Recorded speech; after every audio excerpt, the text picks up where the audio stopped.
On this episode of Hot Rod Hoarders, we find a mysterious, all fiberglass Ford Falcon drag car. And of course we buy it and find out that it's the roughest piece of junk on earth, but it's the only one of its kind. So stay tuned, let's check it out. Before I get too carried away, I want to thank all of my new subscribers and viewers. And if you haven't subscribed yet, please do so. I've got tons of new videos in the works. I'm posting weekly now, every Friday, new video. So hit that subscribe button, hit the notifications bell, and you'll get a notification every time I post a new video. And leave me a comment. Give me a thumbs up. If you like what I'm doing, let me know. And I'm just going to keep on doing it. So I appreciate you watching. Let's enjoy this video. So the owner had no idea of the car's history. So I didn't have a lot to go by, but I wanted to find out more. And in this case, it required me to go ahead and buy the car. So I made the guy an offer and he took it and he even delivered it from Georgia, so that was a plus.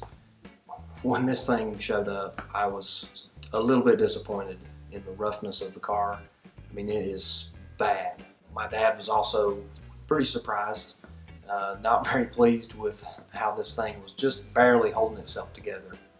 So, you know, it's one of those things that we didn't spend a lot of money on it, thank goodness, because it is just a rough pile of junk.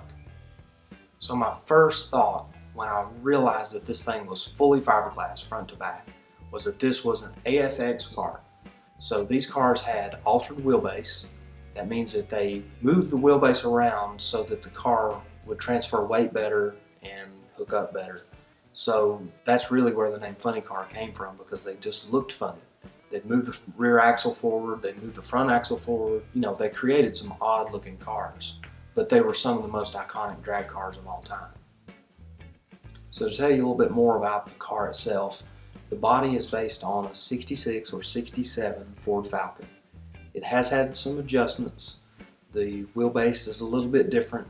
The rear end has been moved forward just a few inches. Front end has been moved forward just a few inches. You know, not a real dramatic change, but it is definitely changed from stock. So the frame underneath this car is built from rectangular tubing. The front suspension on this thing is extremely soft. You can just mash on the front suspension and this thing was really spongy. So that either worked really, really well or it made this thing a major handful. It's got leaf springs on the back. It's got a 9-inch Ford and it's got some homemade ladder bars that are just made out of rectangular tubing. The body mounts to the car with just some round tubing that kind of is glassed into the firewall and runs down and connects to the frame. On the back, there's just a couple of little mounts. So this thing is just kind of barely hanging there. And then the front, it had hinges to where the thing would flip up, but it is it's rough. It's very flimsy, and I don't really even know how you could get this thing to conform to the body without actually going in and restructuring it and giving it a little bit more strength. The car does have a roll cage in it. Judging by the size of the tubing and the kind of the sound of it when you peck on it, it's probably exhaust tubing. You know, nothing out of the ordinary for back then, especially for a home-built car. So one thing you might not notice is that the passenger door is not functional. It's actually built into the car. The driver's door had regular hinges and a regular latch, but if you just pushed on that original door handle, I mean, it was very flexible. The fiberglass was thin. I didn't fool with it too much because I was afraid I would break it. So with my thought of this being an AFX car, I started looking on all the Facebook groups all over the internet, trying to find anything that resembled this car. And I did find a couple of Falcons of this body style.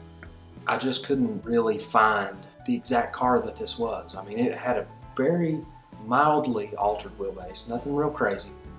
And just the fact that this was a fiberglass body, it just completely threw me off. So I just couldn't find the exact match for this car. A couple days into my search, I sent a message to a good friend of mine who has a huge collection of drag racing pictures and just a knowledge base that you wouldn't believe. And he came back to me a day or two later with a picture of the car. Like, it was like when he sent me this picture, it was 100% confirmed this was the car, no doubt about it. After a few days of digging around, I figured out these pictures were taken at Starlight 25 drag strip in Ware Shoals, South Carolina.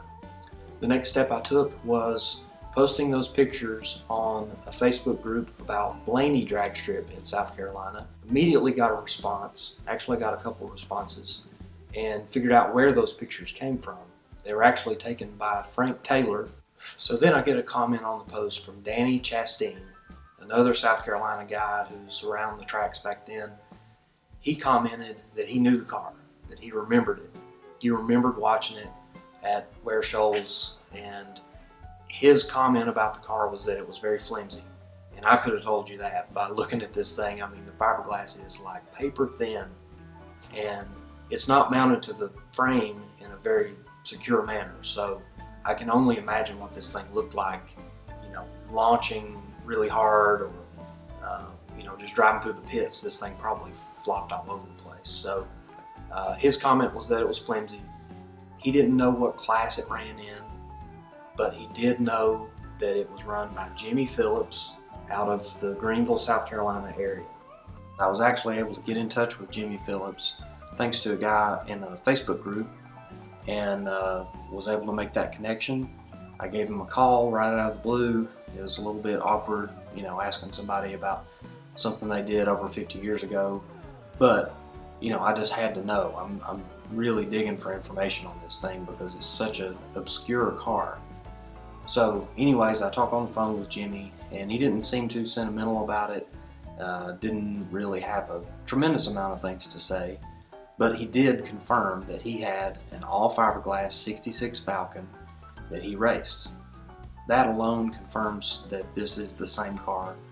So, that really tied some pieces together. He told me a little bit about it.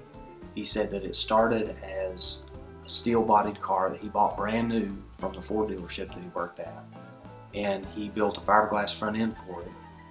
And then eventually it just kind of morphed into a full-on AFX car. He built a fiberglass body, he built a chassis for it, and he ran a fuel-injected 427 cubic inch FE Ford motor. He told me that the car was gold in color originally. He didn't have a tremendous amount of other details about the car, but the more that I told him about it, the more we really started putting the pieces together. I told him that it had a I-beam front axle that had been cut in the middle and narrowed. It had little plates to strengthen it. Told him about the 9-inch Ford rear end housing, the leaf springs front and back, the homemade traction bars. There's a lot of really obscure details on this car that could point it toward him. And that's what I wanted. I wanted him to confirm with me that this was the car. So he told me he ran an AFX, and that his words were it was not a good car. Whatever the case is, he didn't run it for very long. He actually sold the car, and from what I've been able to gather, it just bounced around to a few different owners in the Greenville, South Carolina area.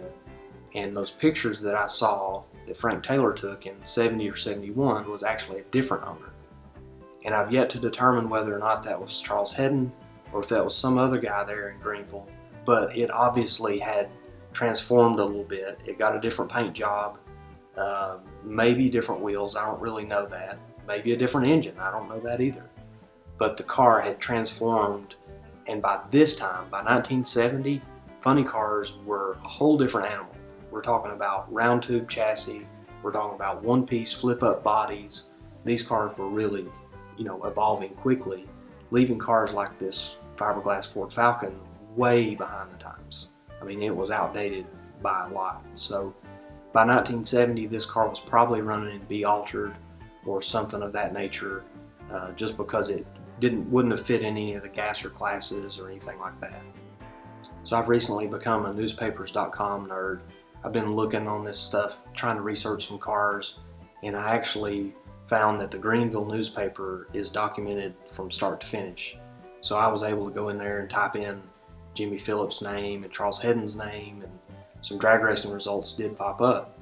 And I eventually, with enough searching, found some drag racing results that included Jimmy Phillips taking home top gas eliminator at Starlight 25 drag strip in his fuel-injected Falcon.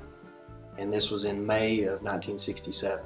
And that shows me, a pretty close range of when this car ran. And again, Jimmy said that he just ran it for a short time. So this was probably close to the end of the car's run with Jimmy.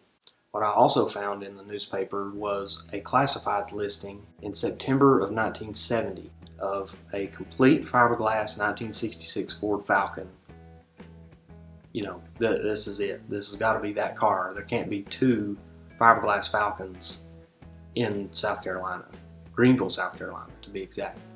So seeing this classifieds listing tells me sort of the timeline of how this car jumped around and ended up with a different owner and saw more time on the drag strip after the new owner bought it.